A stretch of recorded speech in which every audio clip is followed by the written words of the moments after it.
This is me and my sombrero at Expo 67 in Montreal. This was a time when Canada really was defining itself anew for the world. The world came to see us. We were really embracing the diversity that was nascent or some of it built in and looking at a new way. What seemed to me like we were the model for the future of the world. And it was both outward looking and inward looking, very dynamic, very exciting. But you know, it's a hard thing to sustain that because Canada is huge. Just under 10 million square kilometers of landmass on the North American continent, but really very, very sparsely populated.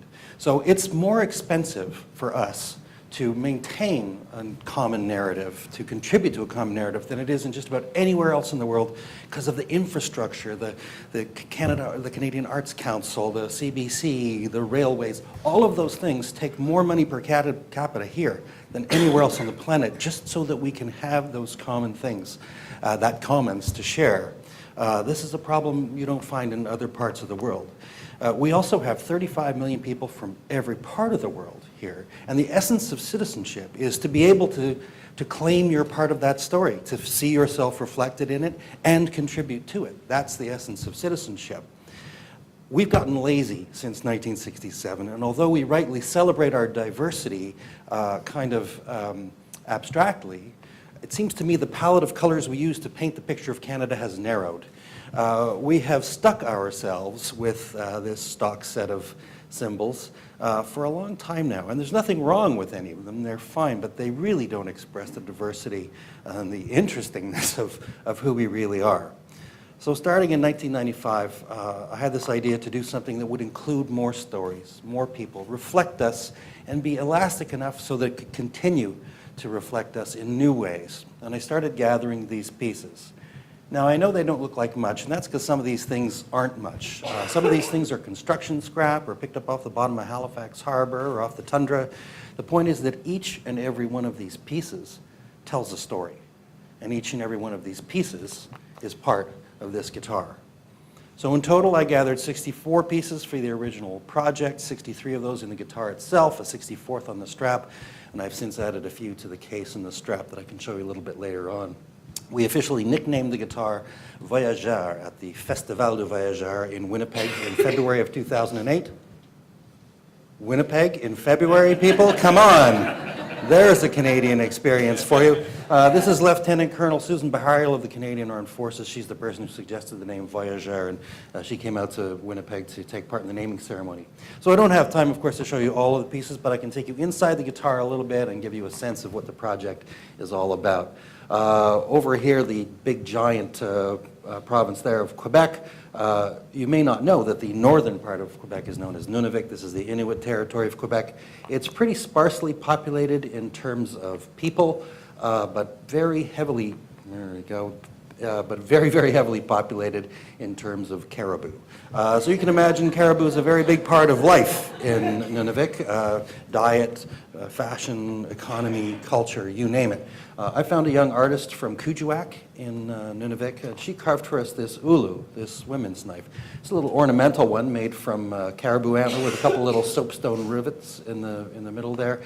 This is now in the middle of the 5th fret of the guitar. The guy holding the guitar in the picture just happens to be Charlene's father, Charlie Watt, who's a senator in Ottawa, who only found out that his daughter did this for us about an hour before we took the picture. It was a very, very sweet moment.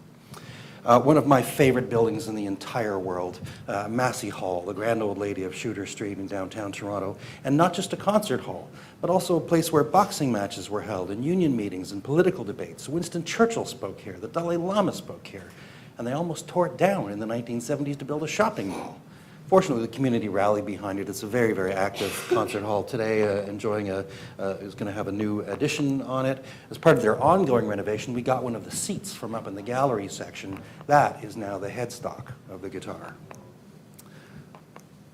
Nancy Green ski, worn in 1968 in Grenoble, France, where she was Canada's first double Winter Olympic medalist, gold and silver, and of course Olympic champion. It is now a reinforcing strip on the inside back of the guitar. Maurice Rocket Richard, not just a hockey player, of course, but a cultural icon as well. Won many Stanley Cup Stanley Cups in his career, but none more important than after 1955 when he was suspended by Clarence Campbell, and then he came back to win 5 Stanley Cups in a row starting in 1956. You didn't used to get Stanley Cup rings at the time, you got platters, but the Richard family wanted something a little bit sexier, so they commissioned the very first ever set of Stanley Cup rings. This is the one they commissioned for himself. You can see his number 9, the Habs logo, Stanley Cup. There's a little depiction of Montreal Forum on the other side. My friend Dave bought this ring at an auction in 2004, paid $8,000 US for it, which I know his wife thought was a mistake, but then he made the mistake of telling me that he bought it, and I asked for a little bit, and a jeweler named Bevan Jennings at Harbourfront Centre in Toronto in the craft studio there cut off a tiny bit of gold. You'd never know it's gone. It's now right in the middle of the 9th fret. I like to think that the 9th fret looks like one of Maurice's eyes coming down the ice at you. The white of the eye is moose antler from Pick River First Nation in Lake Superior. The blue is labradorite from Nain, Labrador. And then, of course, the little pupil of gold right in the middle. This piece is from the original gateway to Fantan Alley, Canada's first Chinatown in Victoria, BC. It's now an internal piece that connects the side to the top. The sound hole, the pickguard assembly is made up of a bunch of things. I'll just show you a couple. This is from this cabin in Drumheller, Alberta, that was founded near Brooks by John Ware, Canada's first black cowboy, a tremendously successful entrepreneur. Died in 1905, 12 days after Alberta became a province of Canada, and was the biggest funeral the city of Calgary had ever seen. The stem of the maple leaf, as you've already heard, 4 pieces there, but the one on the left is the top of Paul Henderson's stick from the 1972 Canada-Russia Summit Series.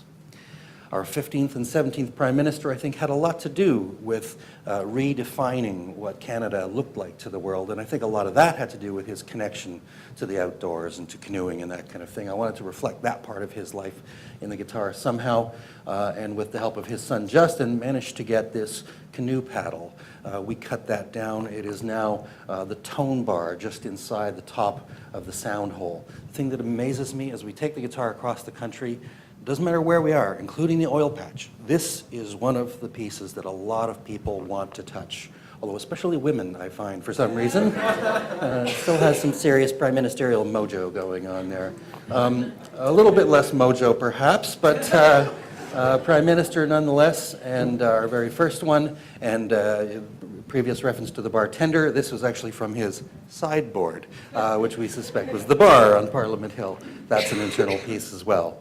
And of course, from here in small but mighty PEI, oh, that was a nice transition, lost. There's actually 5 pieces. Now, you'd think I would get something from Confederation, from Charlottetown, but in a way, I've got that looked after with Sir John A.'s piece. So instead, from just down the road here, I passed by it last night. Well, it doesn't exist anymore, but across from the train station used to be JR's Bar. It's where Stompin' Tom got started. Johnny Reed, the son of Lebanese immigrants, opened the place as a lunch counter. It's where Gene McClellan very first sang Snowbird. John Allen Cameron started there, Anne Murray. So we have a piece of salvage from the bar. That is now the fretboard of the guitar, and I managed to get it into Johnny's hands before he passed away a few years ago. I miss his annual telephone calls. From Pinette, you might remember Tyler Aspen, the sculptor who did a project called the Canada Tree. Started a little bit later than mine, got a lot faster, a lot further, a lot faster than I did. But of course, he was struck by lightning and killed. I wanted to acknowledge his pioneering work, and his parents gave me the mallet that he used, and we went to see them with it as well. From Cavendish, this is not what Mike Duffy is hitting himself on the head with, right? No, I'm sorry, that's next. This is a piece from the Doucette House. Speaking of the Acadians, this is from the very first, possibly the first dwelling on PEI from 1768 up in Rustico. That's Bobby Doucette, now passed away also, but a descendant of the Doucettes who built that house.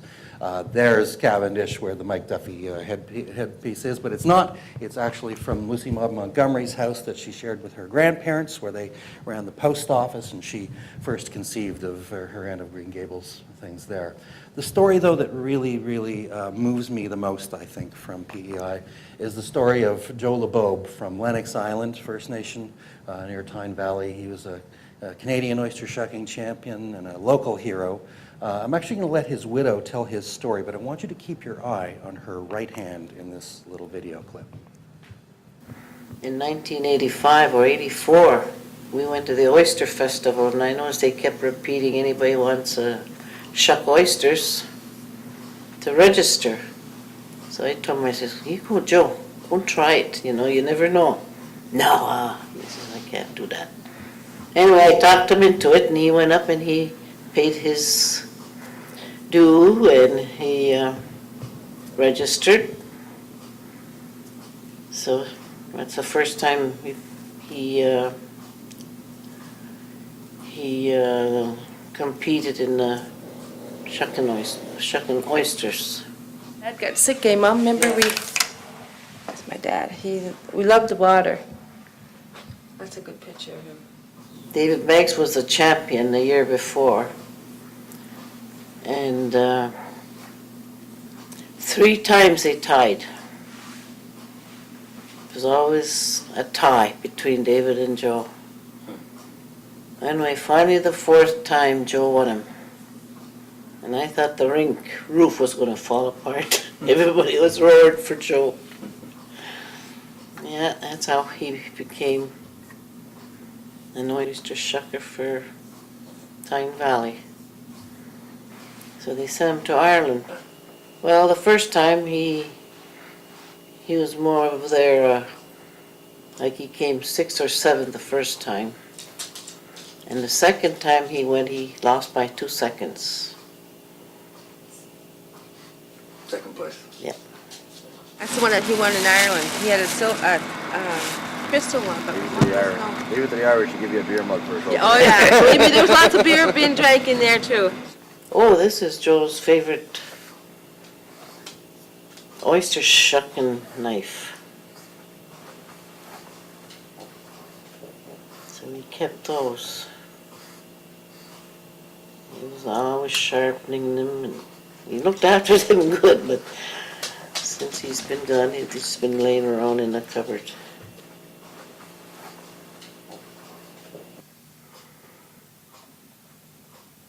A lot of memories.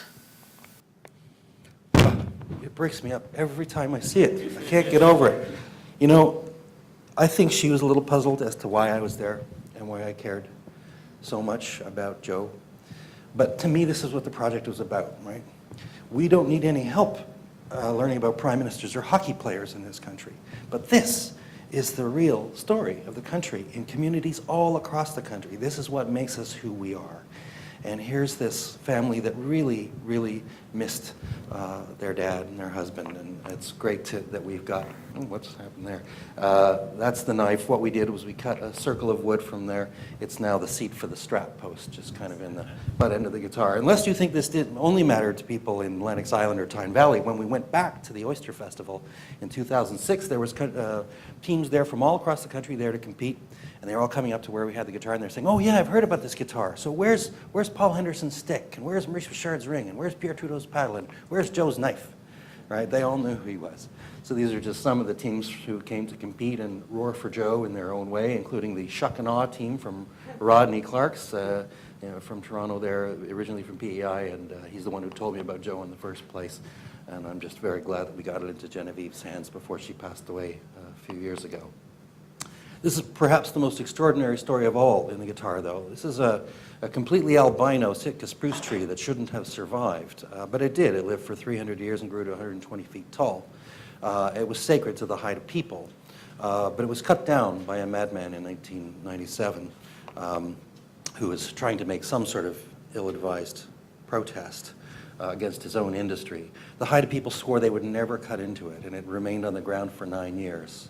But after a long dialogue with that community, they agreed to give us part of it for this project. And we cut into it in February of 2006, and were the first people ever to do so. The piece of wood that came out of that was absolutely perfect, absolutely extraordinary, and we have now used it. I'll just show you, there it is. We cut a piece off of that, and that is now the entire, come on. It's now the entire top of the guitar. the whole face and voice of the project. Really quite remarkable and a real honor to have that. The guitar made its debut on Canada Day 2006 on Parliament Hill in the hands of Stephen Fearing, who did his song The Longest Road on it.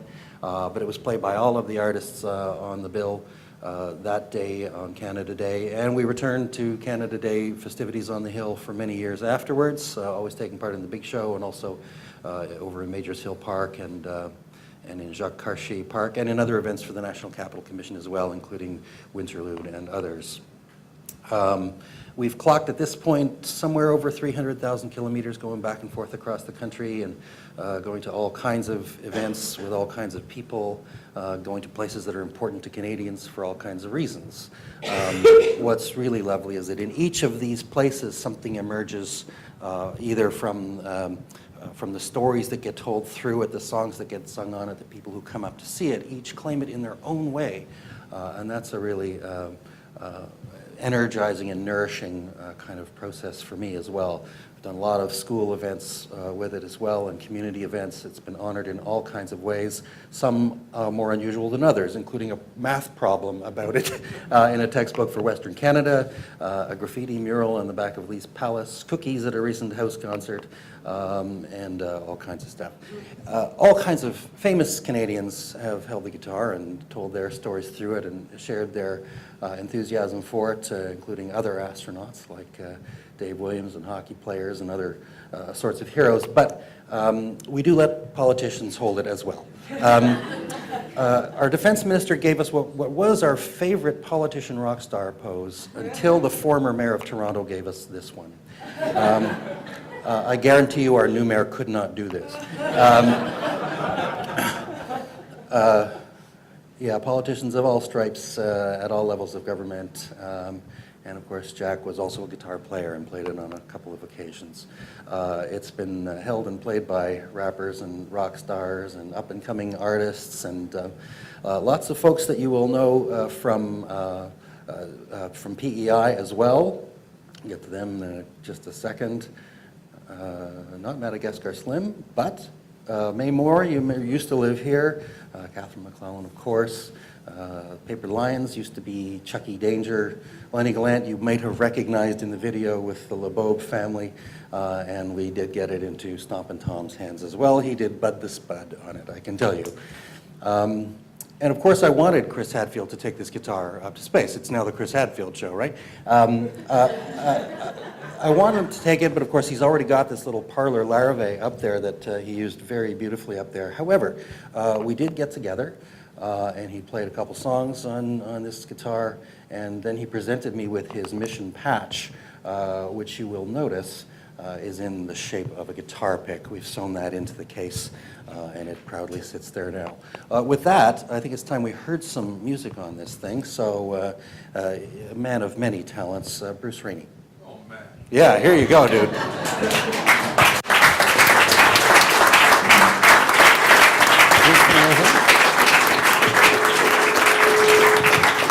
Now here's the thing. While Bruce is playing, I'm going to show you some of the pictures that we've done. We've now taken, is that a good height for you there? Can you turn off the live streaming, please? Hang on, I got to get this little thing over here. We've now taken about 150,000 portraits of about 15,000 different people holding this guitar in every province and territory of Canada. We do multiple shots of each person, and what's really lovely is that people step into this white space and they have some time and they get to know it and they reflect on it and they relate to one piece or another or someone who's played it or a song that's been sung on it, and everyone finds some reflection of themselves. To me, it's a real portrait of Canada that I love to share, and never better than with music over top. Bruce.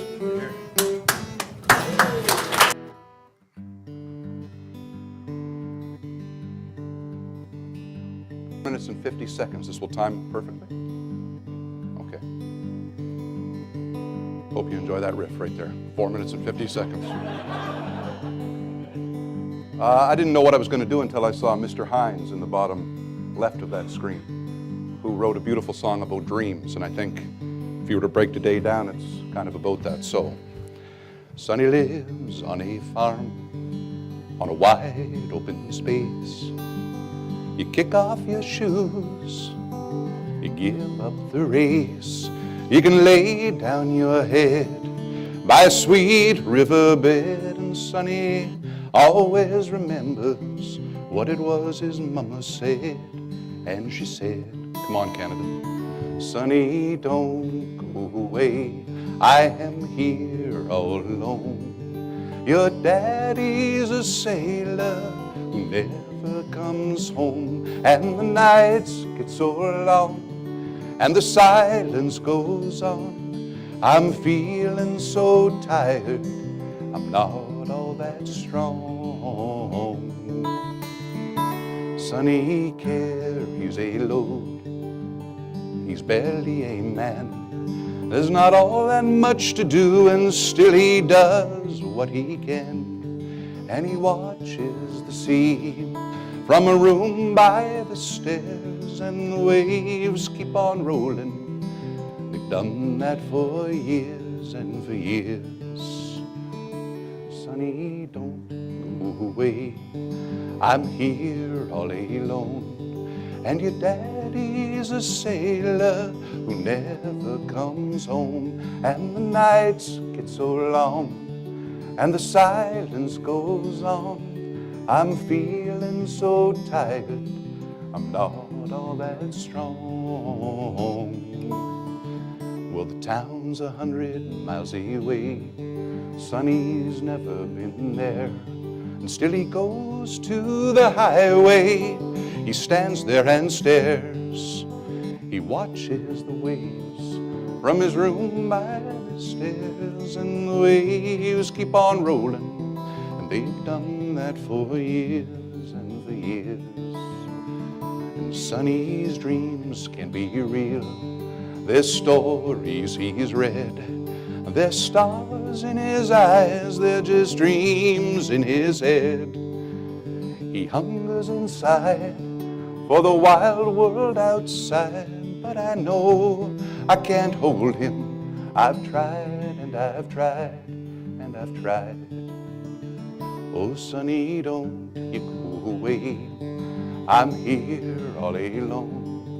And your daddy's a sailor who never comes home, and the nights get so long and the silence goes on.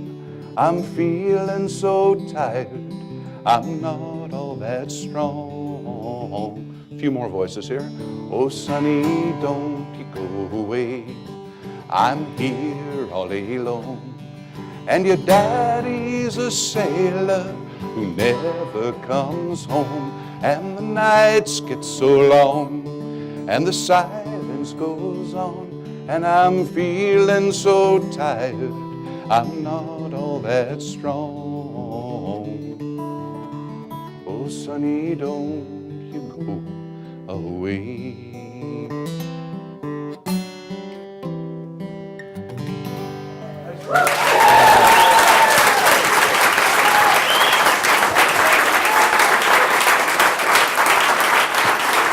That's awesome. Can we? What an amazing choice of song. And Ron has done that song on this guitar.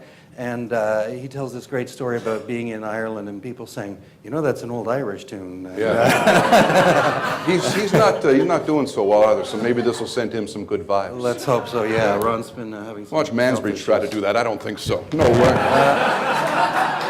All right. Give me 1 second here. Thank you, sir. I'm just going to... We're almost at the end of these photos. I am just going to... that was taken in Pinette, by the way. That's Baden Summers, who was a good friend of Tyler Aspen's, who had just performed a song that he wrote for Tyler and broke down afterwards. It was a pretty extraordinary moment. You can find out lots more about this project online at sixstringnation.com, and links, of course, to all our social media, and more videos like the one you saw with Genevieve are on there. This is the coin that the Royal Canadian Mint produced in honor of the project in 2009. If you can find it, buy it. They sold out of 30,000 of them. It's a 50-cent piece, but it costs $34.95. I'm warning you now. The book is less than that, and it is available here today, as I understand it, and I will happily sign copies. I want to thank all of you for being here, and I especially want to thank my friends, the organizers, for inviting me to come. I love coming to PEI, so a real pleasure to be here. Thank you once again. Have a great day and enjoy the session.